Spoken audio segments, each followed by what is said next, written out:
Alors très simplement, il y en a un qui est obligatoire et l'autre qui l'est pas. Donc le dispositif d'intéressement n'est pas obligatoire. Celui de la participation, dès lors que ton entreprise compte plus de 50 salariés, tu as une obligation de mettre en place un accord de participation dans ta boîte. Donc ça, c'est pour la différence. Globalement, à quoi ça sert? Toujours pareil, quoi, hein, impliquer le salarié dans le développement de ton activité, le motiver. C'est un peu le thème de l'épisode.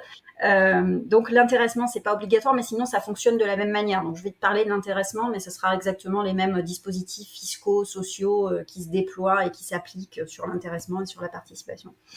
Donc tu le mets en place soit par un accord d'entreprise parce que tu as un CSE, un comité social et économique, ou alors parce que tu as des délégués syndicaux dans l'entreprise. Puis tu peux aussi le mettre en place par décision unilatérale, c'est-à-dire de toi-même, toi en tant que chef d'entreprise, tu prends une décision unilatérale. Quand tu es dans une entreprise de moins de 50 salariés, tu as la possibilité de le faire de cette manière.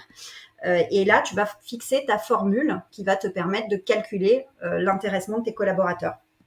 Donc cette formule, qu'est-ce qu'elle comprend? Elle comprend la période durant laquelle le dispositif d'intéressement va durer. Parce que, comment tu calcules la période temporelle aussi? Est-ce que tu calcules par exemple les chiffres sur une année civile?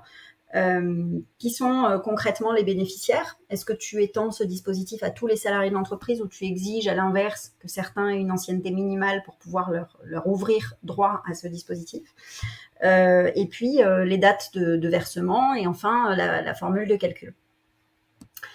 Donc là aussi, pareil, de la pédagogie à faire sur la manière dont fonctionne cette formule avec des manières différentes de fonctionner. Ce qu'on retrouve globalement, c'est EBE sur chiffre d'affaires et tu calcules comme ça. Alors si tu es supérieur à un ratio de 15%, l'intéressement, tu vas pouvoir y avoir droit. Et à l'inverse, si tu es inférieur à cette fourchette de 15%, à ce moment-là, tu n'as pas d'intéressement. Donc le principe de l'intéressement, c'est vraiment que c'est optionnel, quoi. Tu n'as aucune certitude sur le fait que ça va t'être versé ou pas.